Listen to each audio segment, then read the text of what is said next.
Hello, everybody. Welcome to episode number 4 of the Reviewpoint podcast, coming to you from fanboysanonymous.com.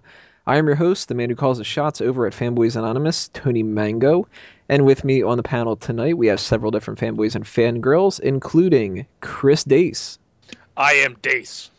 Ronnie Brown. Hey, hey. Sam Lascio. I am Groot. Gina D'Angelo. I am Groot. And Nikki Diaz-Mills. Hey. So, if you are unfamiliar with how Reviewpoint works, it's pretty simple. We break down whatever is in our sights for this episode, and we review whether or not it was a hit or a miss, otherwise known as a positive or a negative. And our target for this edition is going to be the latest edition of the Marvel Cinematic Universe, Guardians of the Galaxy. Warning, there will be spoilers, so if you have not seen the movie yet and you do not wish to know what happens, bookmark this and go watch it at another time. Come back and check it out after you've seen it if you do not want to be spoiled.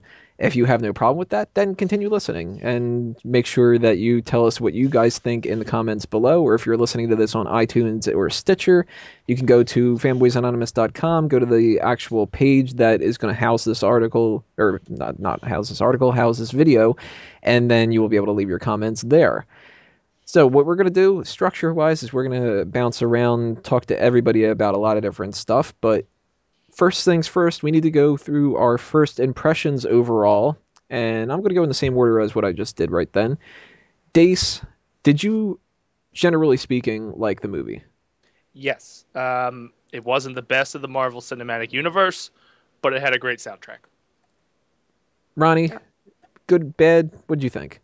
I loved it. I pretty much knew nothing about Guardians of the Galaxy before seeing the movie, and I thought it was really, really good. Sam? Considering I had no clue what Guardians was when they announced it, I think they hit it out of the park. Gina? Yeah, I loved it too. Perfect summer movie, just completely surprising. Way funnier than I ever expected it to be. And Nikki? I also really, really liked it. There were a lot of times where I often forgot that it was even, like a Marvel film. It was really funny and I enjoyed it. All right, so from my point of view, for my first impressions and stuff, let me backtrack and not just talk about the movie itself, because I want to get you guys' opinions about this when we start to talk about the plot structure. When they announced Phase 2 of Marvel's Cinematic Universe, and they said, we're going to get Captain America the Winter Soldier, okay, well, I kind of figured maybe it would go that route. Didn't know much about the Winter Soldier storyline, but cool, fine. Thor 2, yeah, you got to do that. You're going to get an Iron Man 3, of course. You're going to get Guardians of the Galaxy? What the fuck is this? That was my response. And I didn't know much about that series, but what I did know was that I had heard that it was about a tree and a raccoon. So there was an incredibly hard sell for me to even think that there was a chance that this movie could have been good. I went into it with very low expectations, and that's from people saying that it had turned out good, and even somebody like Chris Hemsworth had said it was his favorite Marvel movie to date. I still, 10 minutes before the movie started, was saying to everybody, I think this movie's going to suck. Thankfully, I did not hate it like I thought I was going to, and I don't know if I'm going to go with necessarily a hit or a miss at the end of this, but at the very least, there's one thing that I can say about it, and that's it was a lot better than I expected it to be. So, the main reason why was that whole plot itself, which is actually going to take us into the plot structure section of this podcast. The basic idea of the movie, for those who don't know it and are still listening to this, even though we're going to be spoiling it, is that you've got a bunch of different thieves and outlaws and misfits that all band together because they need to stop one of the Kree army generals, or whatever you would refer to him as, Ronan the Accuser, who is a genocidal motherfucking maniac and is in possession of an orb. And for everybody that knew anything about the Marvel Universe beforehand, as soon as we saw that there was an orb involved and there was some kind of a MacGuffin, what Infinity Stone was it going to be? So that's something I want to bring up a little bit later, get everybody's opinions about that. But the plot itself, was basically a heist movie. And something that Marvel's been doing as of late is trying to structure their films in a way where they're not just a standard superhero movie where you have person gets powers, evil villain gets powers, starts causing mayhem, hero fights villain, hero celebrates with love interest at the end. I'm the name of my superhero code name, cut the credits. Captain America the Winter Soldier was a spy thriller. Thor was a poor excuse of a second movie, if you want to classify it that way. Um, Iron Man 3 tried to be a little bit of a James Bond film, and this one marketed itself as being a heist movie. That is something that I actually really liked about this, and that's something different that I enjoyed. So, as odd of a movie as it is, where you've got these characters that don't seem like they would be the next step to go to in the Marvel Universe, and as odd as it is to think that they're going to do a heist movie and whatever, I gotta say, plot structure-wise, that this is a hit. What do you think about this, Dace? Was the story of the movie actually something that you got interested in? Was it a little kind of stupid for you? What do you think? Hit or miss? No, I think it was definitely a hit because I was able to stick with it the whole time. And Thor, like you said, I kind of like drifted off because it just didn't hook me. With Guardians of the Galaxy, I was actually invested because there was a lot of turns and twists, and you had to stay with it to get the whole story. So definitely a hit. Gina, what did you think about this? Was that something that you were a little bit hesitant going into, or were you all in, I want to see that fucking raccoon? I felt the same way you did when I heard Guardians. I said, what the heck is that? And they go, oh, a space raccoon? No, what are they doing? Disaster. But as the promos kept growing, I was really excited. After the trailer came out, I was like, oh, I can't wait. The plot was, it was fine. It worked within the context of what they had going on, but the movie was just, it was so big, there was so much going on. So I'd say the plot might have been a little shaky, but it still worked. So you can still follow it, so it was fine. What do you think? Hit or miss? I would say, I'm going to say miss for the plot. I would say that's like the weakest part, in my opinion. Ronnie, your thoughts on this? I'm going to say hit. I kind of like something Nikki said earlier, is that at times it didn't really feel like a Marvel movie, which I thought was a good thing. It didn't feel like it was just a rehash of other plots that were part of Phase 2. It felt like its own thing, which I really liked. And yeah, it wasn't the strongest, most complex plot in the world, but I think it worked for the movie. So, gun to your head, is it a hit or a miss? Definitely a hit. All right, Nikki, your thoughts? Again, I say that it's definitely a hit.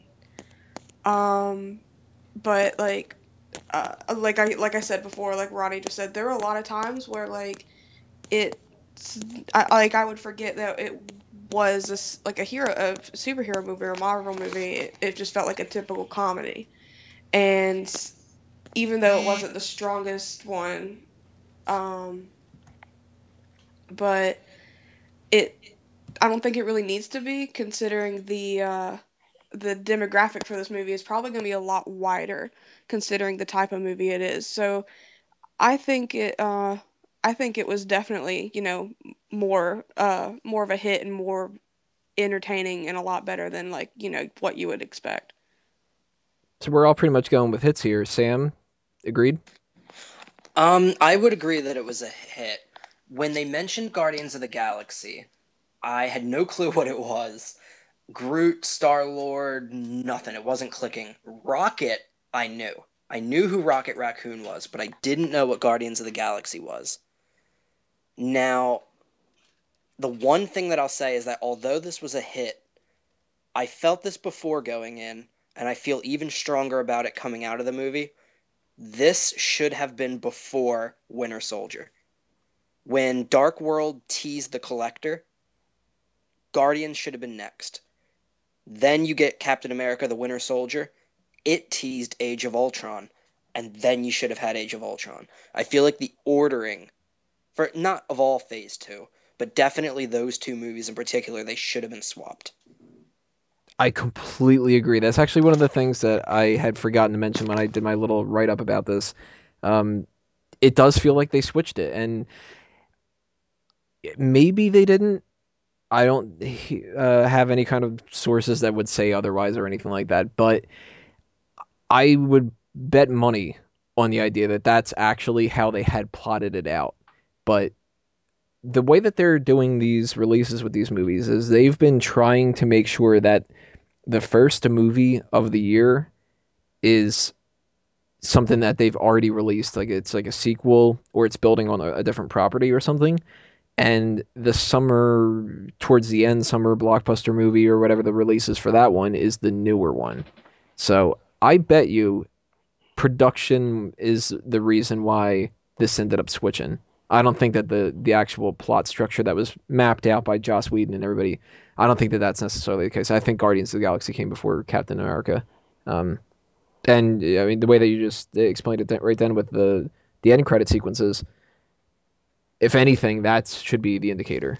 Right, Guardians really teased nothing. It didn't. That's actually going to cause one of my problems with the plot structure. Yeah. I liked the idea that we've had like some different comedy, but I did not like how that plot did not build anything towards Avengers. The only thing I can think that it built towards was another Infinity Stone, actually getting to meet Thanos, and getting to see the other killed was kind of funny. Well, let's piggyback off of that and let's start talking about the characters. Let's go right into the big guy. Why not? I was planning on doing Peter Quill first, but let's go into the one everybody wants to talk about, Thanos, and why don't we throw the other in there? I actually didn't like that the other got killed. And one of the main reasons why is because something I'm going to echo with a couple other villains in here. I didn't think that they were intimidating enough. And when Ronan kills the other really wasn't that impressive. And he died for no reason. It didn't make me think that Ronan was any more of a badass. Thanos, son of a bitch, I was disappointed. I really wanted Thanos to kick ass, and I still think that he will in whatever they call it, the third Avengers movie.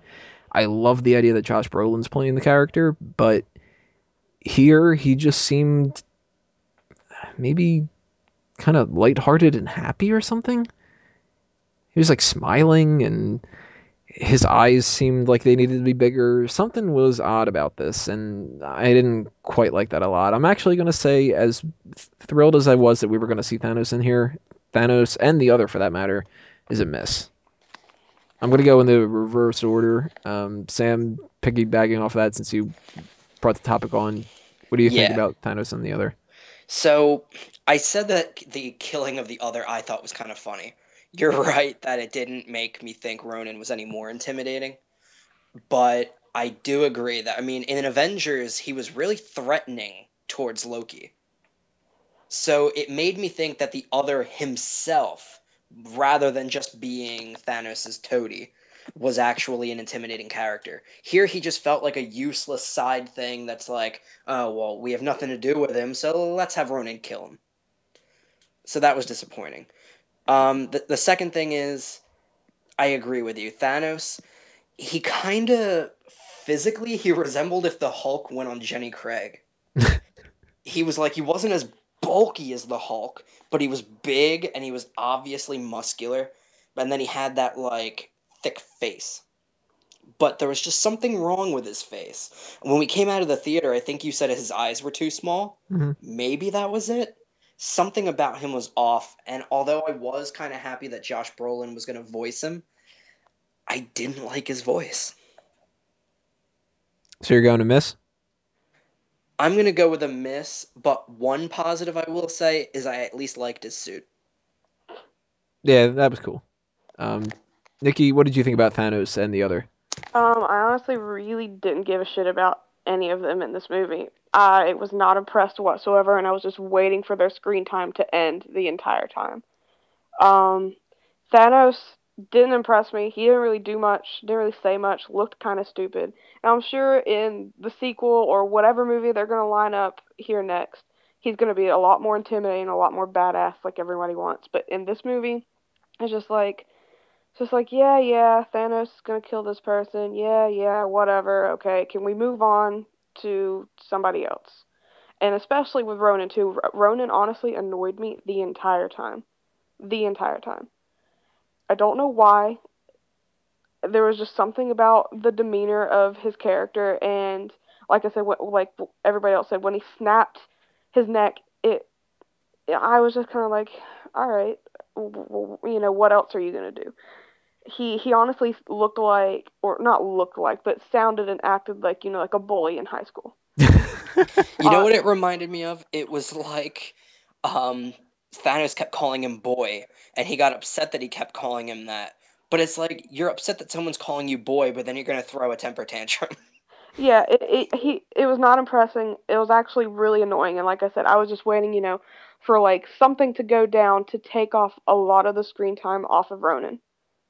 And I feel like maybe it should have been equaled out a little bit to have Thanos to have a little bit more like of a role in this movie, like slightly, because I just feel like he was kind of useless in there. They would talk about Thanos all the time, but you didn't really see him as much as definitely should have been. So that whole setup was annoying. The characters were annoying. I was just waiting to see Groot, honestly. But I give them all a miss. Gina, what did you think about the other in Thanos? Was that something that was a letdown, or were you happy with what they gave us, or did you even want to see maybe even less? Because I heard some people that complained about that too. Kind of. Well, I felt it was a waste to kill the other like that. We had all this build-up with him in the Avengers being all scary, and then, yeah, he's dead, so why do we bother caring? So Thanos, when they first, showed him at the teaser, everyone started cheering when they saw him, so I was really happy to see him. I thought he looked really cool. They changed his costume the least from the comic books. His purple face is great. I thought, if anything, they had him in there too much. That he should have been in shadow. We should have had him more as a scary thing that we didn't really see. I thought we saw too much of him, since there's so much building to him being a big villain later on. I feel like we saw him too much. But overall, I would say it was a hit, and I did love seeing him. What do you think, Ronnie? Would it have been cool if they sort of just kept him sitting in the chair, then he does that kind of James Bond swivel like a Blofeld, and you only see his face for like one shot where he just is like, hey, Ronan, fuck you, buddy, or something like.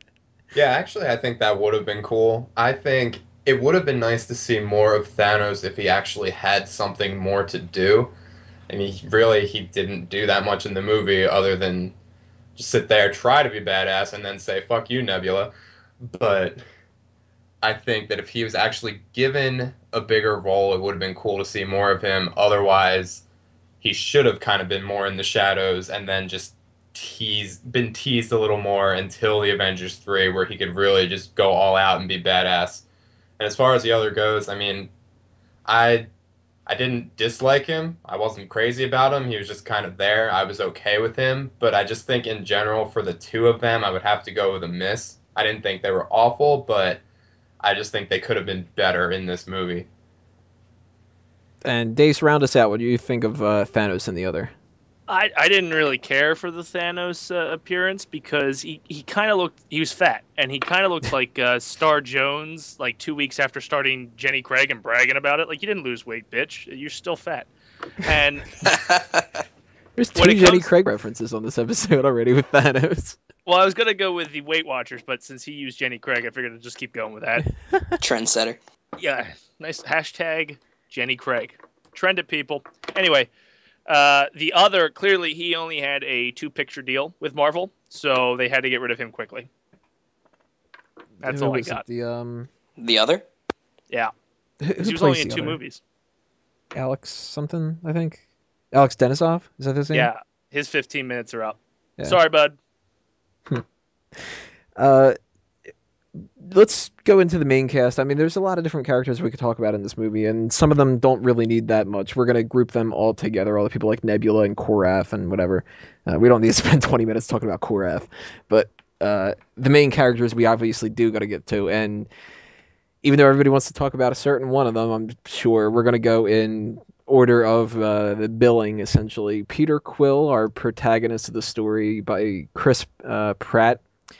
He is somebody who is not one of those mainstream kind of characters, so it's not like you can build a film around the Batman and Superman thing for Justice League, where not as many people are going to want to go see a Flash movie or Green Lantern or Green Arrow or whatever. Maybe now that the show's out there, they will, but you can't go. Guardians of the Galaxy is a team picture, but don't worry, they've got Star-Lord in it, and I thought it was funny that they actually kind of played with that a little bit. It's Star-Lord, and everybody's like, "Who the fuck's that?" And like, he is a character that I probably liked the second best out of everybody in the movie. He was pretty endearing, pretty charming, funny, and they gave him enough of a heroic edge without demoralizing that idea for me to jump on board with the idea of Peter Quill, and I'd be fine with seeing more of that. I think that is actually a total hit,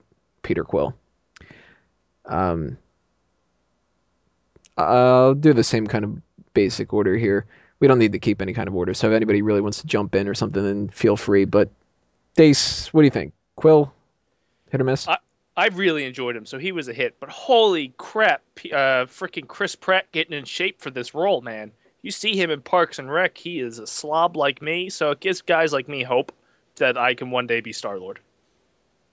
You just got to listen to the right awesome mix, then I'm currently making a mix CD now.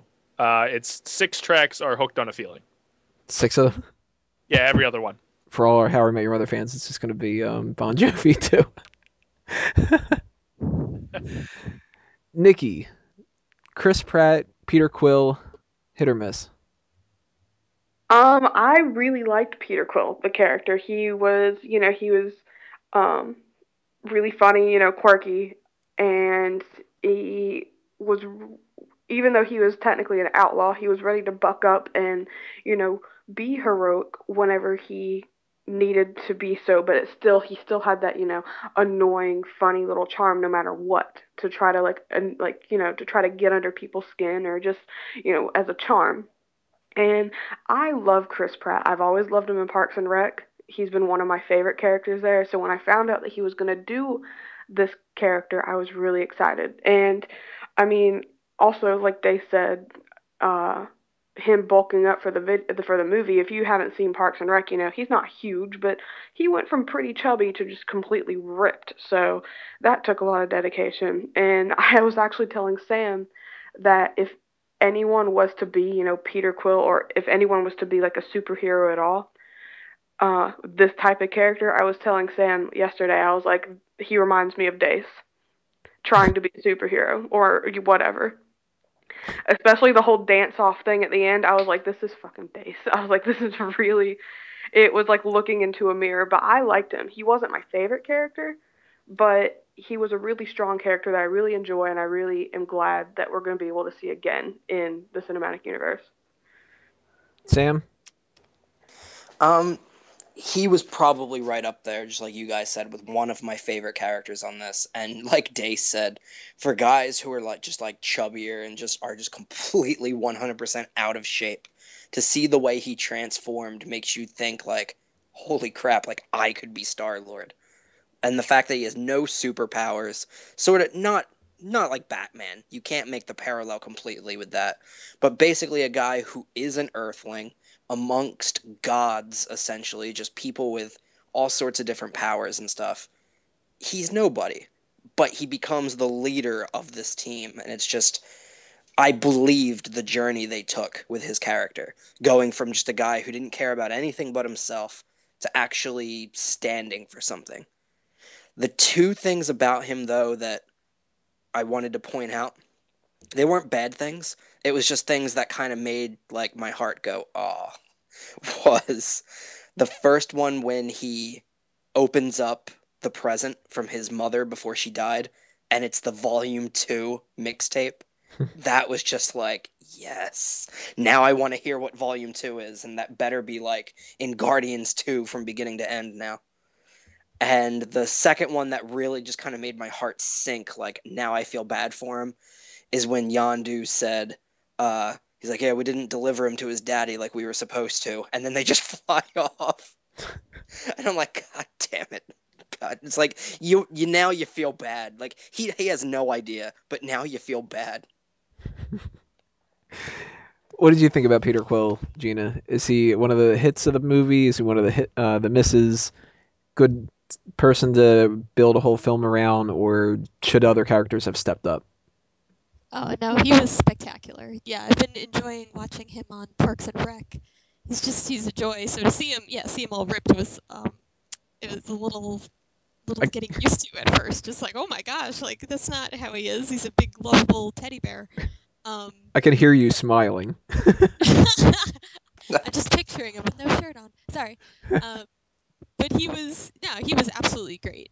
And for this film to be so big and have so many aliens and creatures in it, the fact that we had this smart-ass human just being completely silly and carrying around his Walkman and keeping his favorite T-shirt, it really, brought you back down to earth to have somebody that you could be so familiar with. To be like, I know a guy like that, So I thought it was just completely enjoyable, perfectly cast. And Ronnie, what did you think about Peter Quill? I mean, not much else to say on top of what everybody else said. I agree with pretty much everyone. Chris Pratt was amazing. In my mind, kind of like how Robert Downey Jr. is Tony Stark, I think Chris Pratt is Peter Quill. He just nailed the role. And I just really loved his backstory, just his relationship with his mother and the fact that he was clinging to that awesome mix so tightly. That just really spoke to me. And yeah, I don't know where I was going with that, but I think he was phenomenal, and he was definitely up there, like everybody else said, as one of my favorites. And also something else that I just thought was interesting is that showing his backstory was the very first thing you see in the movie, even before the Marvel Studios logo. And I think that's the first time they ever did that, where they kind of had a little prologue scene before reminding you, hey, by the way, this is a Marvel movie. And I don't know, I just thought that was kind of interesting.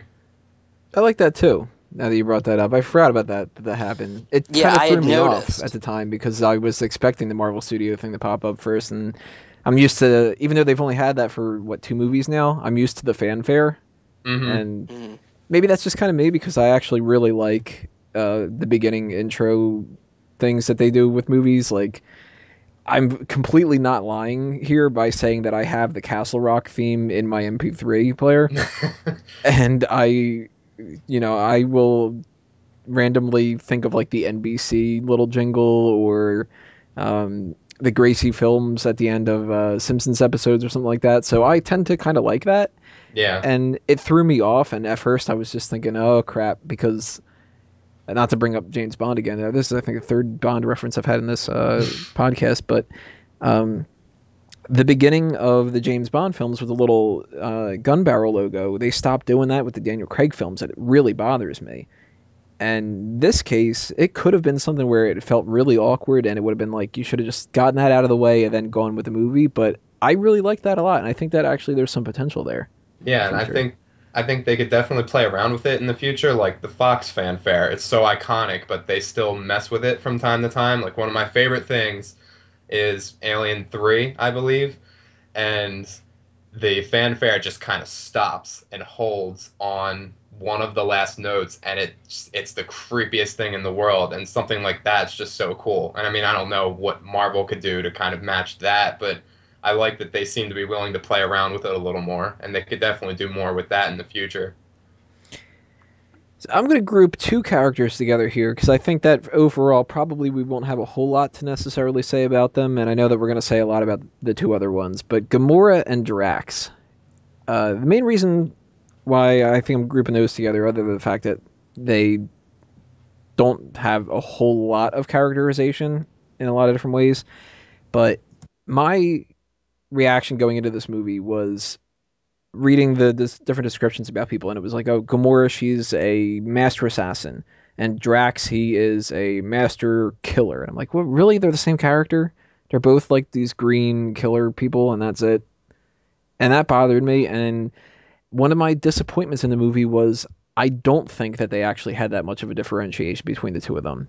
And I understand that Gamora was supposed to have more of a character arc when it comes to becoming less of a killer, and she's got obviously the love interest kind of thing going on with Peter Quill and everything like that, but she started off in one of her first scenes saying that she was already a better person and she was going to betray Ronan the Accuser. And Drax, fucking, man, I don't want to harp on it, but everybody who follows what happens with a mango tree knows that one of the branches off a mango tree is Smart Count Moment, which is dedicated to professional wrestling. And a lot of people think that because myself and a few others that are on Fanboys are fans of pro wrestling, that we really loved the idea that Bautista, of all people, was going to be in this movie. Nuh-uh. So Bautista was one of my biggest complaints with this movie. I think that the Drax character not only wasn't good enough to hold his own in a team, and he basically was just sort of a grunt that was there, more so than Groot even, to just kind of fight people and get his ass kicked too. For somebody who's called the Destroyer, he gets his ass kicked a lot more than he kicks ass.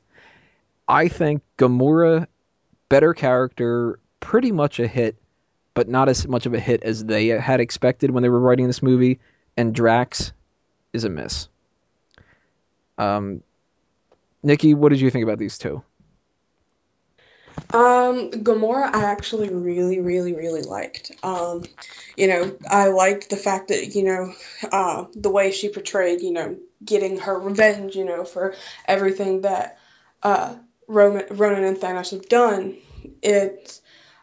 She played that really, really well. And, being, the only female in the group, she was a lot more badass, than almost all of the males. Yeah, all of them. Besides Rocket. Rocket was kind of ruthless as well, but she kicked ass in this movie. I really liked her. As for Drax, I mean, I understand being a professional wrestler. You're not an actor. I get that much with Bautista, but it wasn't awful. I honestly thought it kind of fit the character a little well. Big buff, hot-headed. Tough guy, just looking for, revenge and for trouble. It kind of fit it, but it wasn't great. But like I said, I understand you're a wrestler, you're not an actor, and the fact that he got this role in a big role, not like a side role, a bigger role in a big movie. He didn't do awful. I'm not gonna say it's a miss, but it's not like this one big shot hit for him. So I'm kind of on the fence with that. But Gamora was absolutely a hit. I loved her. Dace, what are your thoughts on these two?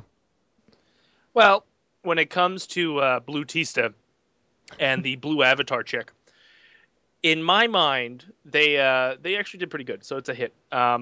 Yes, he's a wrestler, but he's not the worst wrestler to star in a film. Ted DiBiase Jr. He did well for what he was given. I was actually shocked that when the movie started, I didn't know too much about Drax and how smart he kind of sounds. Yes, metaphors and stuff goes over his head, but he talks a big language, and that seemed a lot for Bautista in my mind.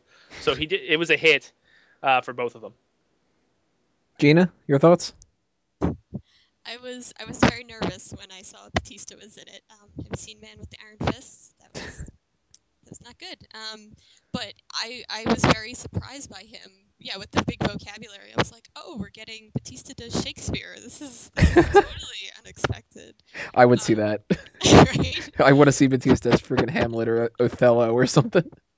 Could happen. But no, I thought Drax was hilarious. Everything out of his mouth, it was killing me. I was just like, what is going on? I thought Gamora was the weak part. She kicked ass and she looked really cool, but I feel like she didn't get that much to do otherwise. There was the nice moment when Chris Pratt, Quill gives her the headphones to listen to, and that was nice. But otherwise, it was just like we got a angry young woman ready to betray her warlord adopted father. So I don't know. I wasn't super convinced by her. Sam? Oh, sorry, my mic was muted. I'm gonna go the average of all you guys. I'm gonna say Gamora was a miss, and I'm gonna say Drax was a hit. Gamora, I didn't care really about her story. Pretty much 4 out of the 5 Guardians are really dealing with some pain that the average person just does not deal with. And Gamora's I cared the least about. Her entire people were destroyed. And I was just like, okay, so let's just hear her story. You're like, nah, get over it. Yeah. They, Boo-hoo, your parents are dead. Didn't take Leia that long to get over it.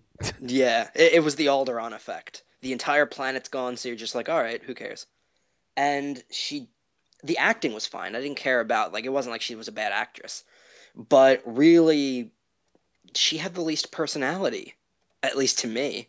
And this is coming from somebody who was on the same team as Drax. She had the least personality out of anybody there. When I heard that, I didn't know who Dave Bautista was. I don't watch wrestling. So when I heard Dave Bautista, I'm like, never heard of the guy. When I saw he was a wrestler, I'm like, okay, so Drax is just going to be a big, scary guy, and that's all they really care about. No wrestlers, except for like little things The Rock has done, have really like impressed me. So the very fact that I was into the character, Gamora lost a whole planet. He lost a wife and kid, and I cared more about his pain than I did Gamora's. Like, I could see that it was tearing this guy apart that he lost them. And when he realizes that he's not strong enough on his own to defeat Ronan, you could see the pain in his eyes for it. At least I could. I mean, some of you guys didn't really like him, but I mean, I at least could picked it up that he was trying to just like show just visuals and stuff like that, the little nuances in his eyes or his voice and stuff like that. Overall, both of these guys, though, even though I would say that Drax was a hit, of the 5 Guardians, 2 of them with the voice actors, Gamora and Drax are the 2 that you could recast, and I either wouldn't notice or I wouldn't mind as much. If somebody recast Rocket's voice, I wouldn't really like that. If you got someone other than Vin Diesel for Groot, wouldn't like it. He is Peter Quill. Chris Pratt is not replaceable to me. But if you replaced Bautista or Saldana, I would get over it. That's a good way to put it. Do you agree with that or disagree with that, Ronnie?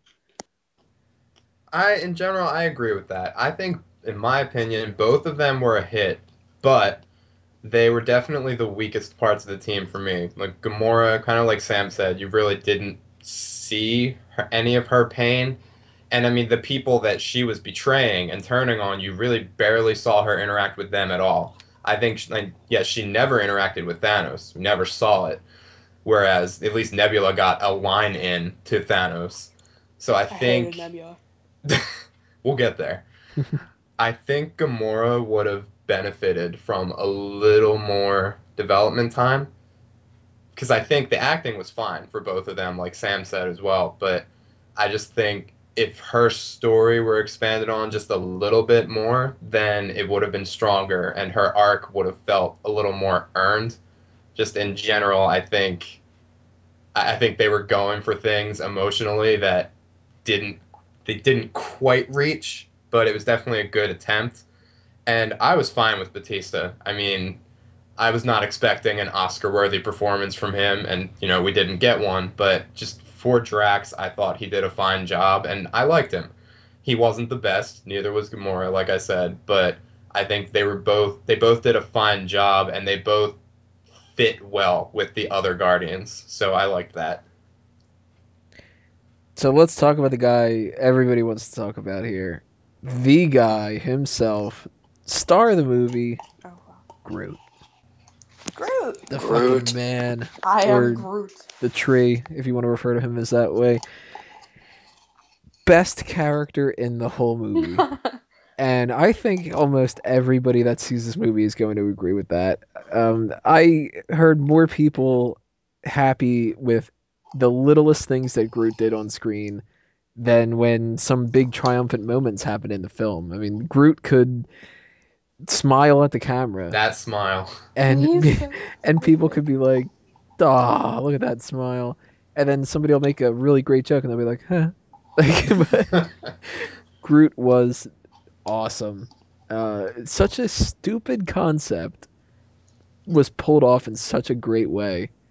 If you would have told me that what my favorite character in the movie would have been the tree, I would have laughed my ass off and said not a chance. But especially the tree played by Vin Diesel of all things. Vin Diesel said that he recorded the lines "I am Groot," which, again, if you do not know this and you do not want to know the spoilers and stuff, you really shouldn't be listening this far into the podcast. But he literally does only say "I am Groot," except for the one time where he says "We are Groot" in the entire movie.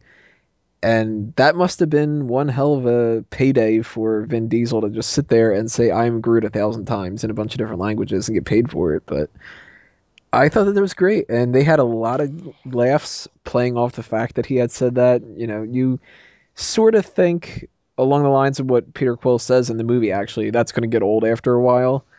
And I expected that 3/4 of the way through the movie, anytime that they would throw another "I'm Groot" joke out, I would just have gotten over it by then. But beginning to end, I laughed at them all, I think. And I'm really waiting to see if they pick up this idea with these monologues that a lot of these superheroes have. You know, who are you? I'm Batman.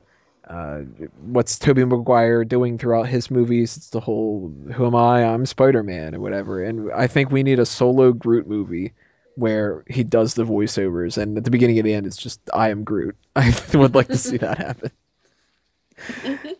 God. I would watch it. I would be first in line. One thing about the character that I'm going to have to say is a little bit of a miss, and I'm sure that everybody's going to disagree with me on this. What we had mentioned earlier, the end credit sequences, I think that they were a waste. And as much as people next to me and around me in the movie theater were saying that they thought that the little dance sequence at the end was adorable, and I'll agree, that was cute, I much rather would have seen something that built up towards Avengers. And I think it was Groot. At that point, I had seen enough of Groot that I already loved the character. I didn't need to see one more scene of that to kind of beat it into my head. If that would have been the scene of Thanos doing something, or if that would have been a scene of maybe a message from Tony Stark or Nick Fury or anything else that has to deal with the movie, because of the fact that the scene after that did not do that either, that would have sit better with me. So I think they overdid Groot a tiny little bit there, and that if I'm nitpicking at stuff, that'll be a little bit of a miss, but I cannot in any circumstance to say that Groot is a miss here. Groot's a total hit, and baby Groot in that little fucking planner, I want one so bad. Gina, what did you think of Groot? Best character? I am Groot. I'm waiting for the Mordor, them to just sit in a room and argue together. That's my dream come true. But, so, maybe that'll happen someday. But no, when I found out that Groot only says "I am Groot," I was like, this is either going to be the best thing in the world or the worst. But and then you hear Vin Diesel and you go, uh-oh, but it was. He took it really, really seriously. I loved every second of it. And he totally stole the show when they're describing how they're going to break out of the prison, and he's doing the entire thing in the background, grabbing the battery out of the wall or whatever. I thought I was going to fall out of the chair. It was so great. I am Groot. Dace, are you Groot? I called that hours before the movie that I was so excited to see Groot. Vin Diesel's finest work ever. I applaud that man. Vin Diesel, you should win an Oscar for this. It was fantastic. Put all superheroes to shame. He was the shit. And I know you said you didn't really care for the dancing scene, but I think Groot dancing in that little plot, or the pot, damn it, in the pot, made Bautista a better character. Go Bautista. You're talking about Oscars. How pissed would Andy Serkis be? That would be the biggest injustice in Oscar history, I think. He's like, Are you kidding? I was King Kong, I was Gollum, I'm fucking Caesar, and Vin Diesel says I am Groot, and he gets a fucking Oscar. He would just quit the acting business at that point. I hope he gets an Oscar. I really hope he does. Meanwhile, Leonardo DiCaprio hangs himself. Yeah, that's He'll true. join He doesn't Tony. have one either. Yeah, Leo, just voice a tree in your next movie and you'll get it. Nikki, your thoughts on Groot? Oh, I love Groot so much. Yeah, I love him so much. Whenever I kept seeing trailers, and like different different articles online about, the movie, I'm like, okay, it's a fucking talking tree. That's great. I was going in expecting this to be like the biggest nuisance of the entire group, but he became my instant favorite within like 10 minutes. He just like, even if he only said I am Groot the entire time, like there was so much personality and so much animation, and you could see just how passionate he is about the group of people he's with.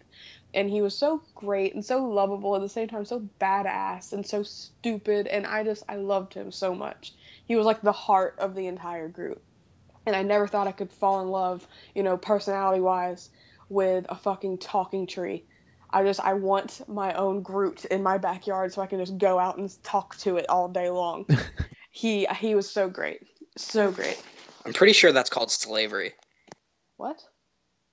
To force a being in your backyard. Well, it's not like well, yeah, actually. Well, no. He's sentient.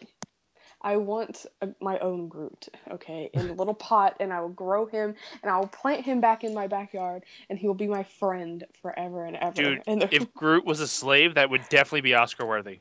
oh my God. 12 years of 12 Groot. years of Groot. Oh, no. I would see that movie too. We got a weird list of movies that we want to see come out, apparently. If I was an animator, I would make so many parodies of like taking like Titanic and then putting Groot out on the boat trying to escape. Or Groot is the iceberg. Yeah, or the plank that that fucking bitch couldn't share with Leo DiCaprio. Leonardo DiCaprio. DiCaprio, he was in the ocean. Imagine a Groot porno. Stop. And we're Like when That's he some penetrated hardwood. 7 guys. Stop. That's some terrible. hardwood. Oh no, he was in Evil Dead apparently, wasn't he? oh yeah, he was.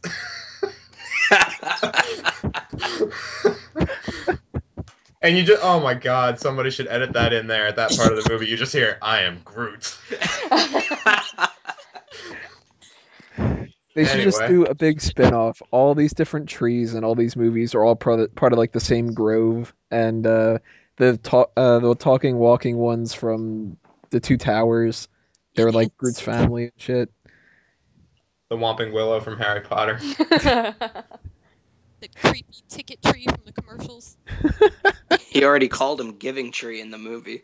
It all spawns back from the burning bush from the Bible. That's his original ancestor. It's Yeah, instead wasn't of that- God isn't that line in like, His prophecy, it's I am Groot, and just the entire time. He's the Doesn't it- tree of knowledge.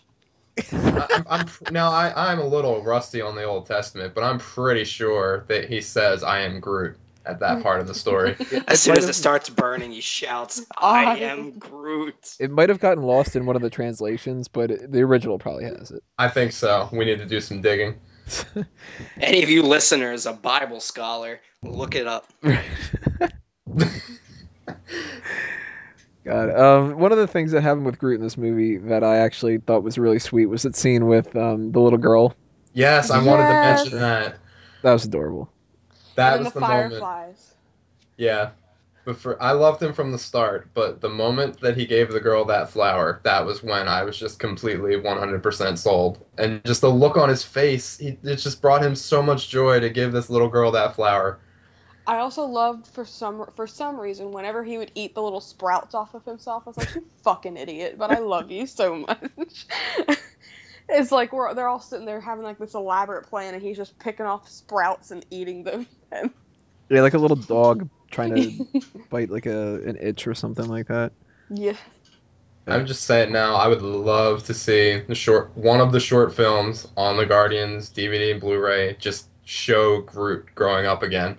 You left him as a little sapling at the end, start off with that dancing scene, and then just watch him grow back into the Groot we know and love. I would buy that twice. I would watch. Yes. I would go and watch it every single day, and then I'd go and buy it on DVD, and I'd buy it on 10 DVDs and 10 Blu-rays and 10 anything you could think of, and I will sit there and I will watch them all.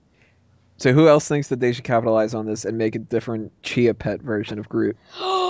I would buy like 20 and keep them in my room.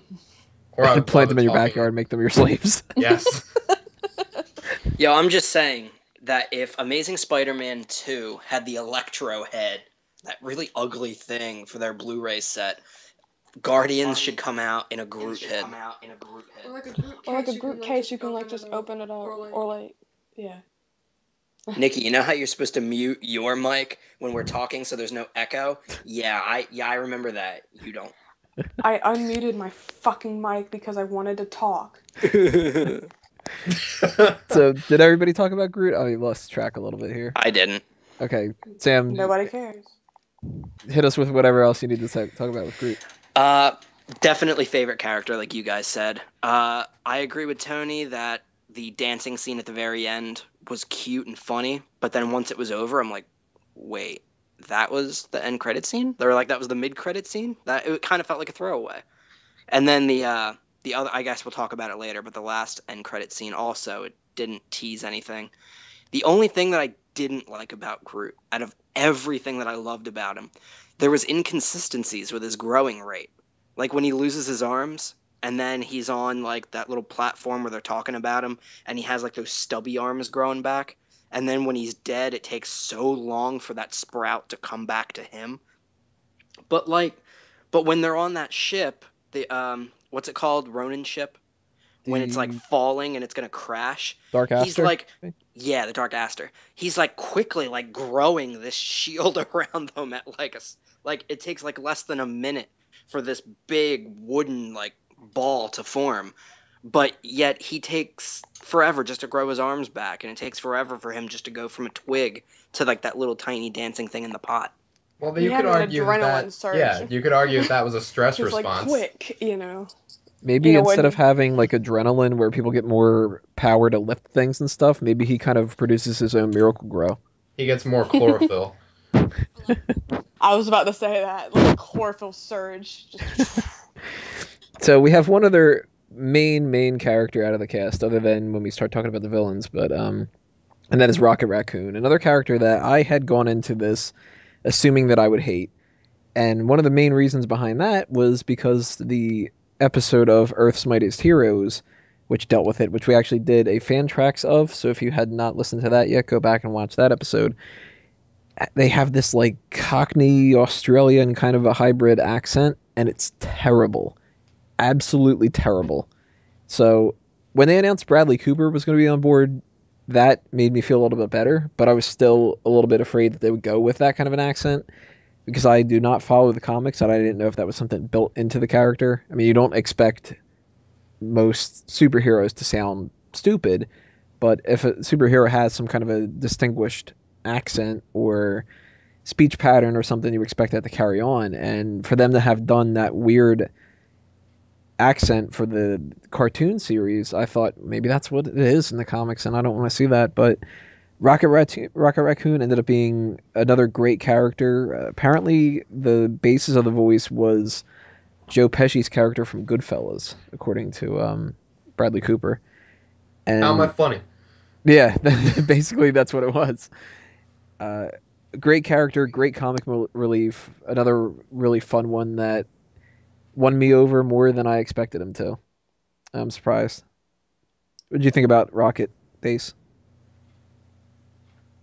He was good. I liked him. I liked the subtle jokes he had. I think they overdid the accent too much, but I liked him. He was cool. He's a raccoon. He's indeed a raccoon. Hit or miss? I've had too much beer. I'm sorry. What'd you say, hit or miss? Tomato. Hit. You sunk my battleship. Tomato. Gina, your thoughts on Rocket? Another big surprise. I am not a Bradley Cooper fan, but I think he did amazing work. Talk about award worthy. Seriously, that's the best thing I've ever seen him, heard him do. Absolutely.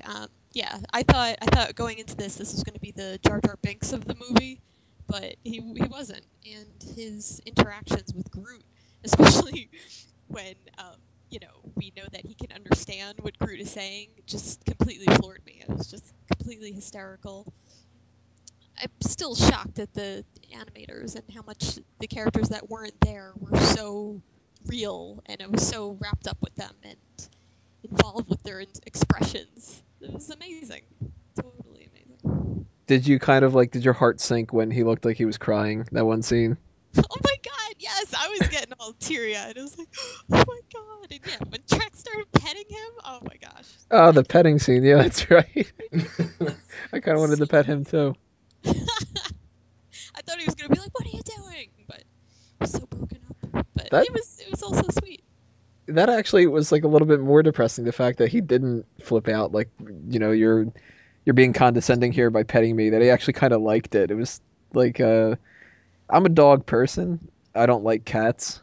And one of the things I always really liked about dogs is the fact that they're so loyal and they're so trusting and everything. And pretty much all they ever want out of life is for you to just like pat the top of their head.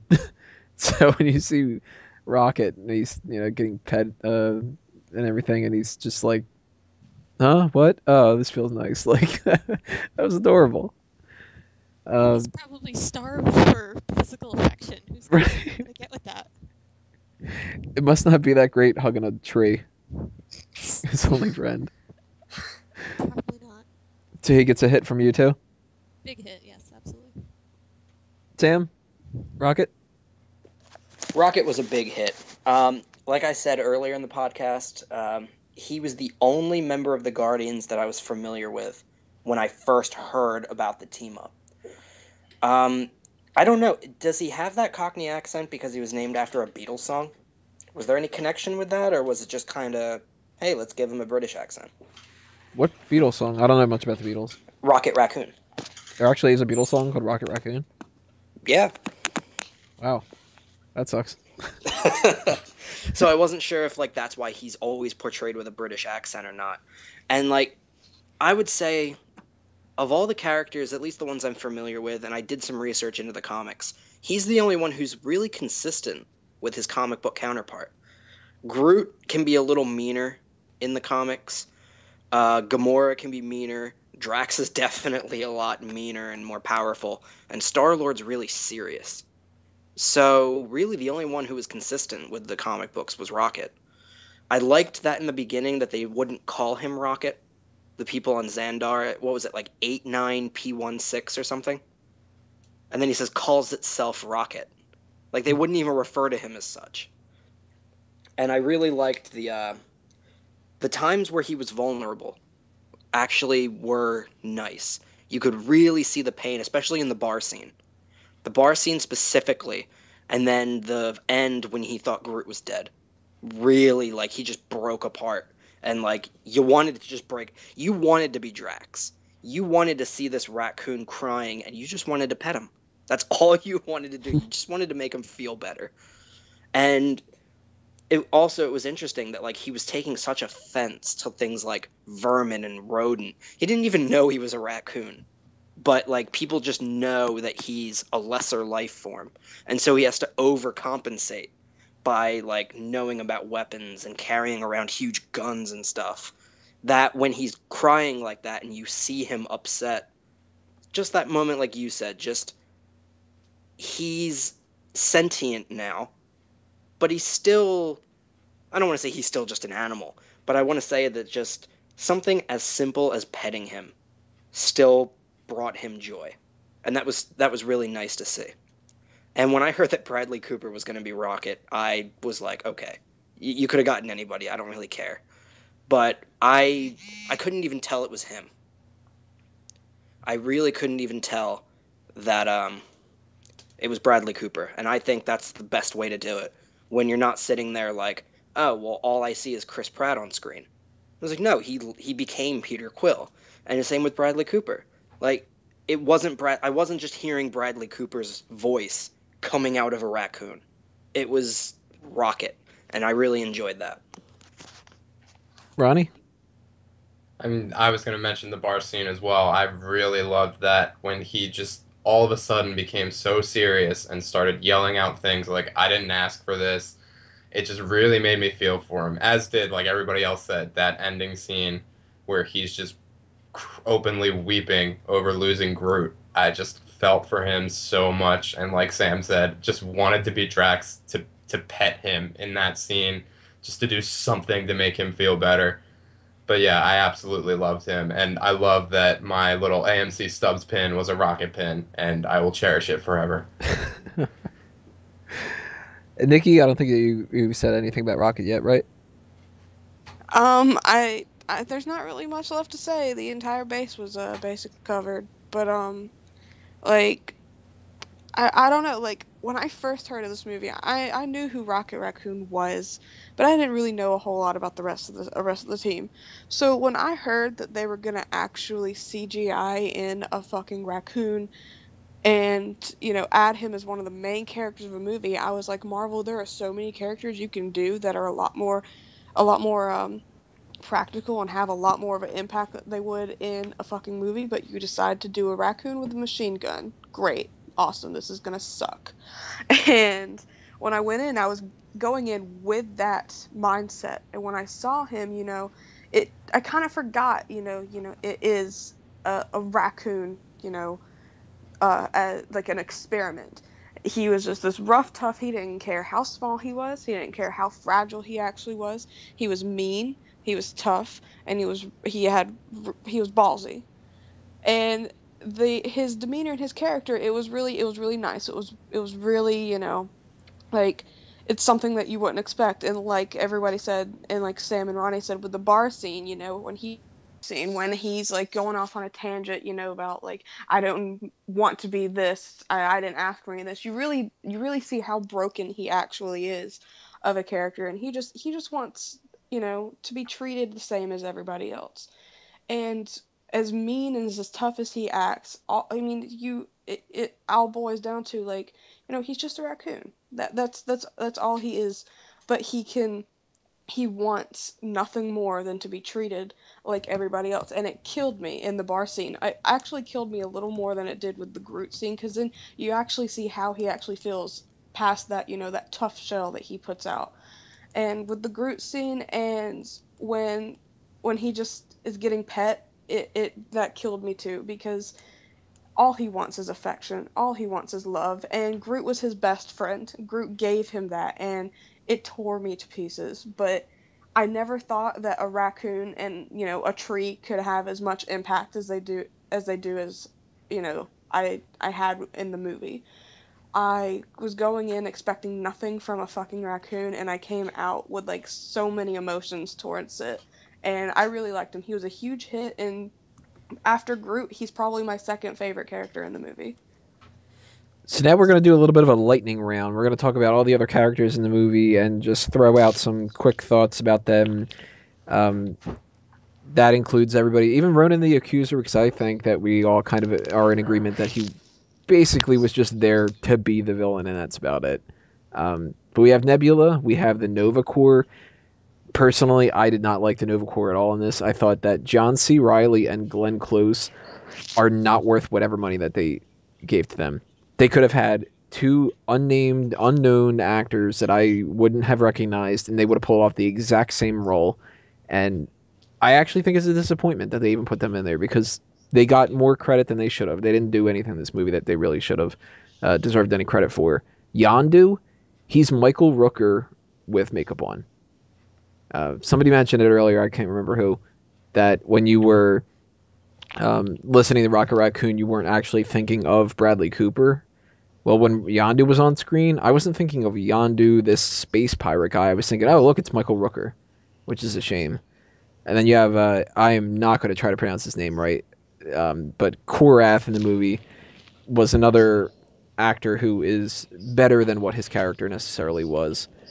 There are two little cameos that I thought were cool. One of them was Howard the Duck at the end, which I did not see coming. And as soon as that freaking character popped up, so many people in the theater were just going, oh, God. Oh, people lost it. But even beyond Howard the Duck, there's one cameo that actually made me super, super happy as a fan. And that was the quick little scene where they showed a fucking Celestial. Holy shit. I never would have expected them to have them in this movie or any of these movies at all. I figured maybe down the line in a Thor movie they would mention them or something, but not actually show a celestial destroying an entire planet and everything. That's crazy. I don't have any idea where they're going in the future with that and the Infinity Stones and all that kind of stuff. But Celestials, just crazy. So all of these kind of characters, I'll give them a hit in the sense that they pulled off what little roles they were supposed to pull off, but I'm going to give them all a general miss in a lot of different ways because none of them were interesting enough for us to have spent any time really talking about them on this podcast, and that shows you something. So really quickly going around here, Dace, anything out of these other random characters you want to mention? Any hits, misses, grievances, any golf claps? I think for the most part they were all hits. Like you said with Michael Rooker, every time he talked, all I felt it was Meryl Dixon from The Walking Dead. Yep. Like, hands down, it's Meryl. Like, all he needs is, like, a pointy knife on his hand. I did get all giddy about the whole Kree reference, because, you know, the Kree Skrull War, dear God, is huge in the Marvel Universe, and unfortunately we'll never be able to have that because of the Fantastic Four being another property for someone else. But the Kree mentioning got me all giddy. So 90% of them were hits. Michael Rooker, you need to broaden your horizons and stop being Meryl Dixon. Can't they do the Skrulls? They just can't do Super Skrull? I thought they could. They couldn't. That's why they had the Chari, right? I think they just did that because they didn't want to have people disappointed in the Skrulls. Oh, damn it. I'm drunk. You win. Chitauri were in the Ultimates universe, weren't they? Yeah, but they were pretty much just a blank slate that they could have used. I think that's why they did that. Ronnie, your thoughts on all these random other characters?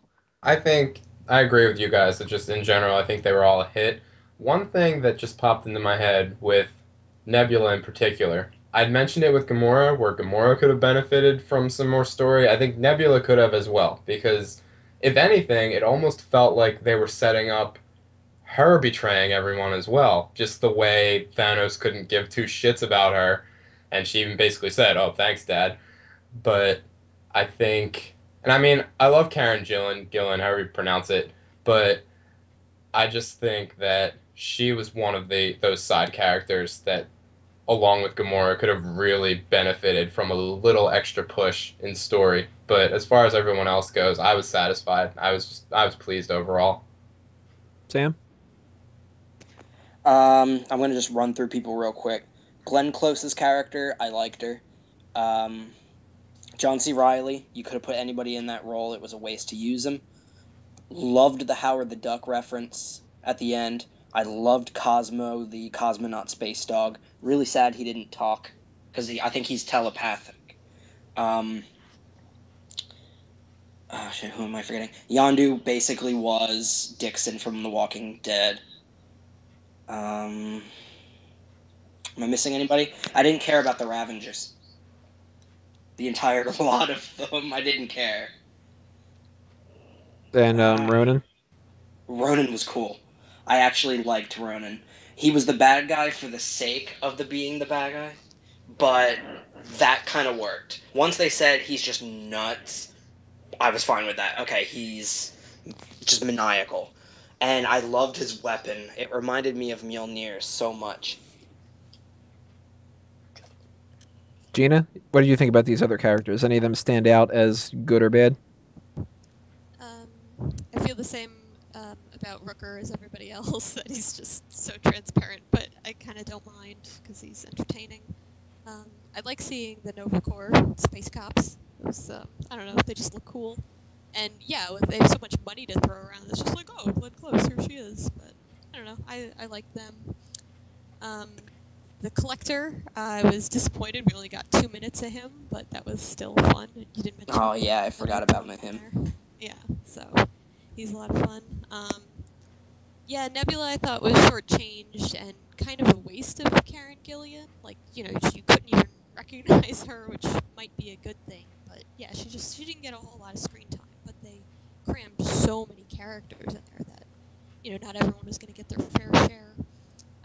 But I just feel like this is all foreplay for the Infinity Gauntlet storyline, so that's what I'm really waiting for. So yeah, to see the Celestials was like, sweet. So we got good stuff coming. Nikki, your thoughts? Trying to think of going through everybody because I know I'm gonna miss somebody, but it's whatever. Collector, I would have liked to see a lot more of. Um, I really, really liked him, and it was kind of disappointing that you only saw him for like 5 minutes. I liked Howard the Duck. I liked um seeing all the little cameos of different people you wouldn't expect. Novcore I didn't really give a shit about, to be quite honest. I did not care whatsoever. With John C. Reilly, like you said, it was a waste of time even considering him in this movie. When I saw him in the trailer, I thought he was going to have a little more impact than, actually, than it perceived, but he was completely useless. um, I didn't like Ronan at all.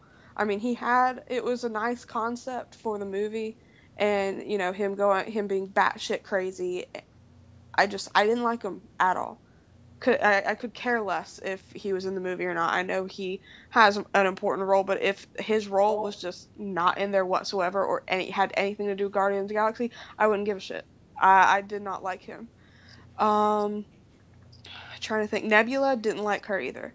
I don't know if it was just the way she was portrayed, the acting, or what. She left a sour taste in my mouth the entire movie. And that's really all I have to say. There were too many characters cluttered in at once that you either got too much screen time or you didn't get enough screen time. And so it was a weird balance for me besides, like the main group. So, but yeah, that's all I really have to say.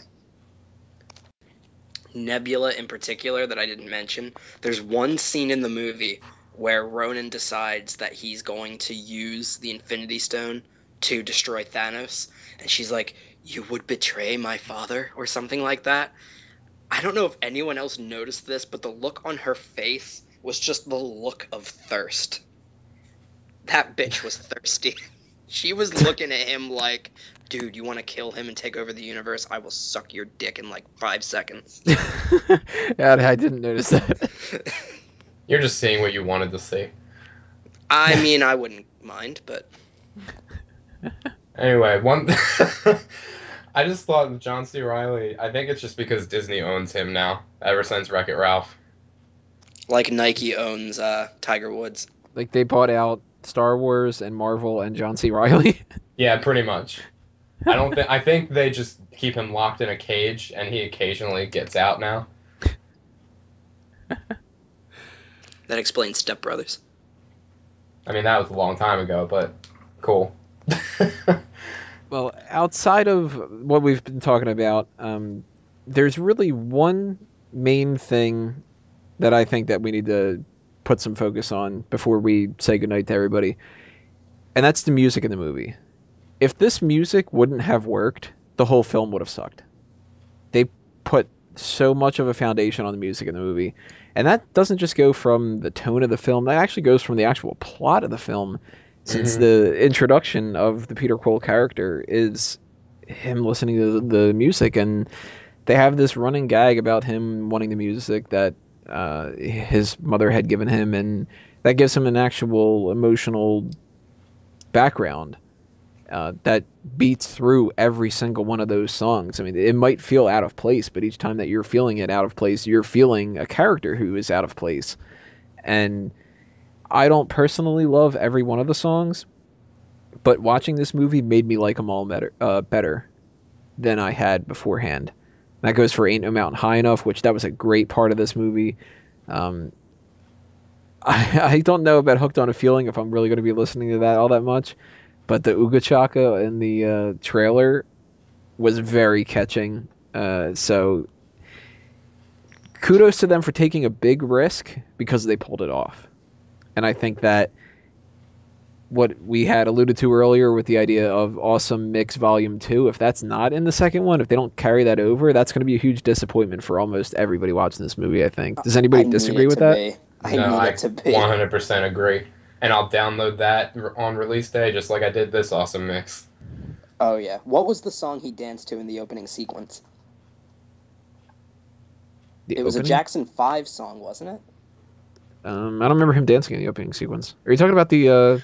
It was his adult introduction when he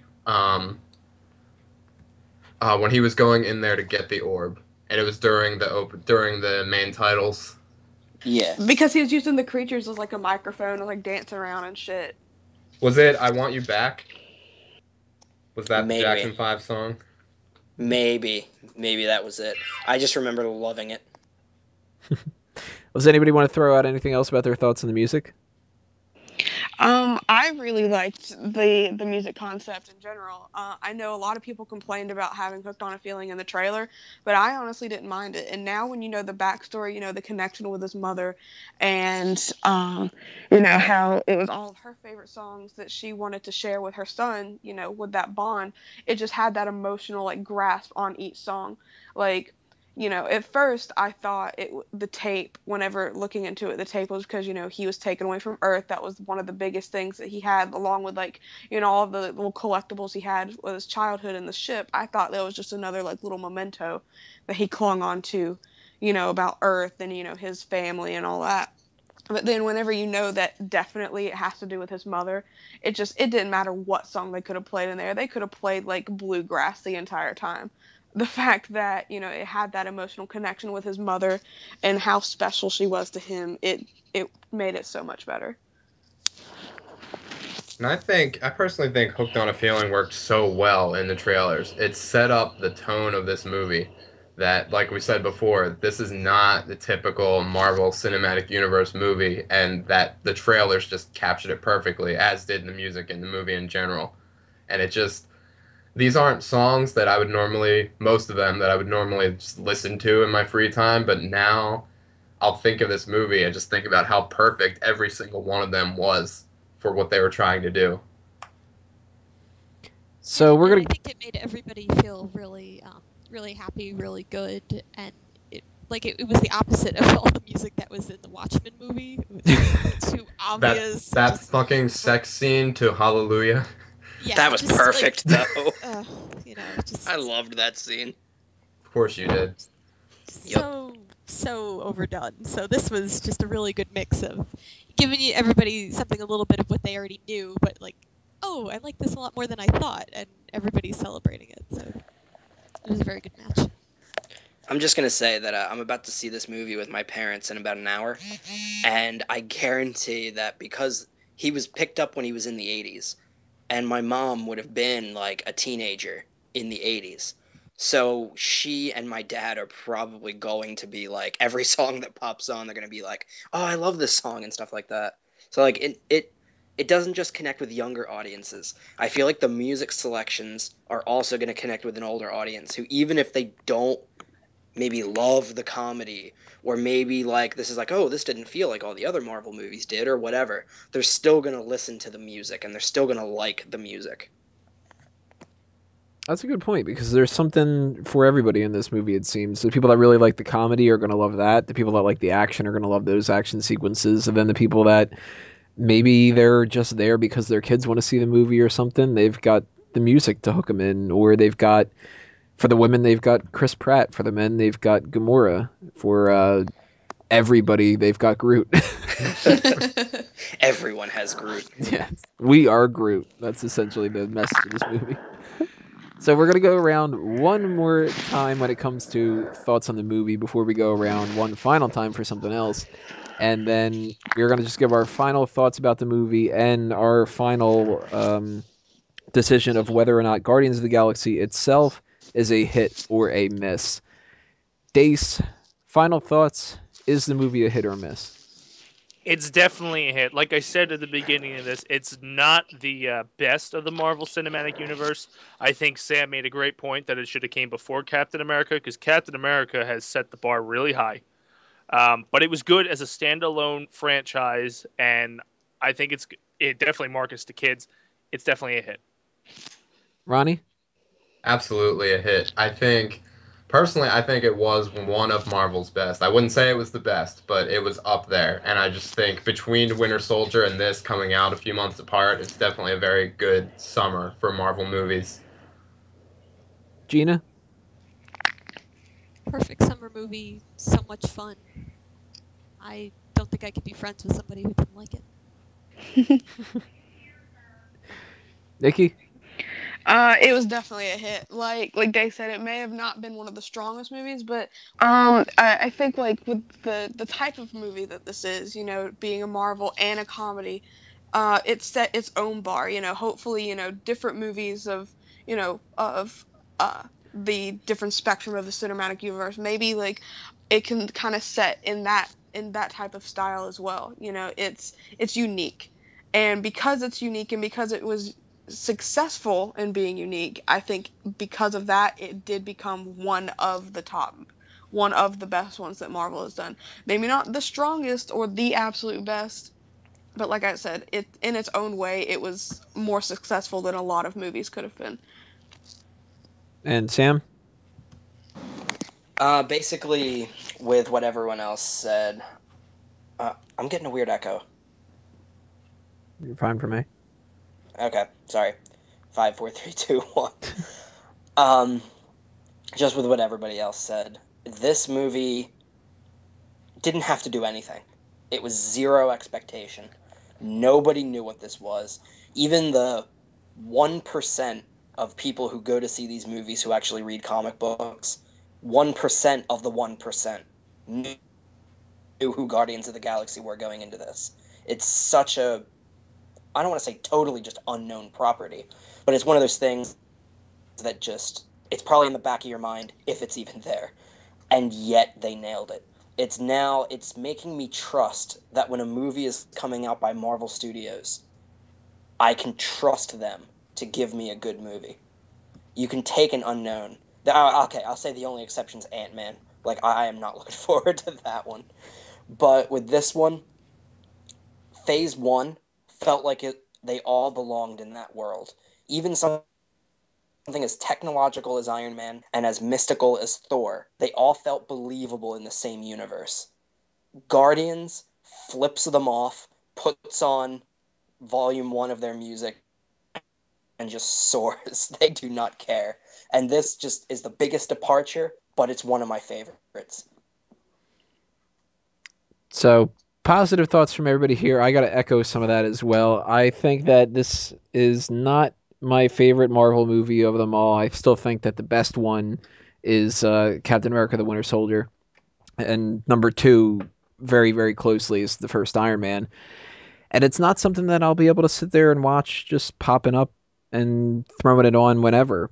But at the same time, I do think that this is a hit. And I think that if you're on the fence, like I was before seeing this movie, then go ahead, do yourself a favor, go see the movie, because at the very least, you're going to enjoy a couple of the characters a whole lot, and it'll be worth it for sure.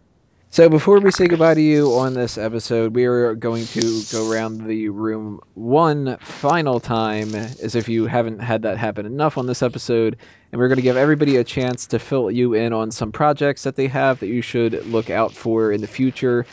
Starting with you, Dace, what's going on with the Dace Man? Follow me on Twitter at the Dace Man. Check out Mega Powers Radio, 8 p.m. Eastern every Wednesday night for the Dace Man Show. Check out the D-List that just debuted on fanboysanonymous.com, and the Dace Man Plays will return in September. Bam! Ronnie? How the hell do you follow that up? I personally have nothing really big like that. Just keep checking Fanboys Anonymous. Some articles from me will probably pop up here and there when I find something cool to write about. Sam? If I actually can get Science 101 up and at them, then Up that would and be at great. them. But I guess for now, just catch me on Up and at them.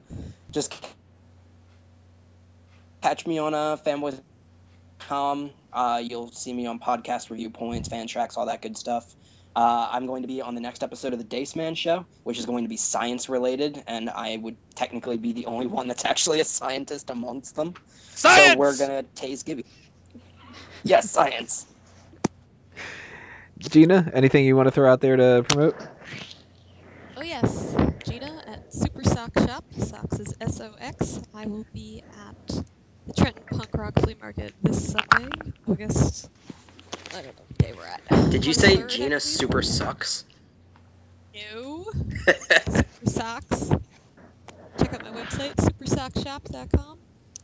I will be at Boston Comic Con August 8th and Monster Mania, Cherry Hill, New Jersey, the weekend after that. Speaking of that, other Fanboys members might be popping up there as well. So if you are listening to this and you are in the Cherry Hill area, definitely pop up at Monster Mania, buy some of those socks, say hello to everybody else that's there as well. And Nikki, anything that you want to throw out there to promote? After a little hiatus there, I will be back on the Dace show as I have been previously, and I will be on there with Sam Lascio, unfortunately, next Wednesday, watching everyone make a fucking idiot out of themselves, as usual. That's me. You can go fuck yourself, Nikki. But other than that, like I said, after, picking up from this hiatus, I also will be moderating the Fanboys Anonymous Tumblr. It's fanboys-anonymous.tumblr.com. I do that along with Mike Payton and Sam Lascio.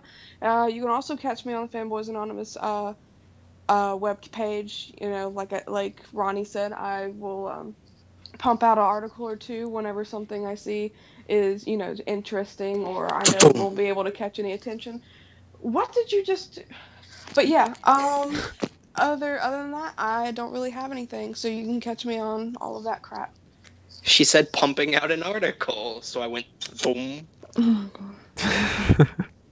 And so this is the last time they'll be together. Yeah, we're breaking up after this podcast. Stay tuned to Sam and Nikki's replacements on the next episode of Reviewpoint. Oh boy. Technical difficulties. Da, da, da, da, da, da, da, da. Well, that is a wrap for this episode of Fanboys Anonymous Review Point. On behalf of everybody on the panel for this episode, as well as everybody who could not be here tonight, thank you, everybody, for listening and shooting the breeze with us. We hope you had fun, and we want to know what you think were the hits and misses of Guardians of the Galaxy. So leave those comments below. If you're watching this on YouTube, make sure to subscribe on iTunes and Stitcher and YouTube, and stay tuned for everything else coming your way from fanboysanonymous.com. This has been Review Point, episode number 4. I'm Tony Mango, and I am a fanboy. See you next time, everybody.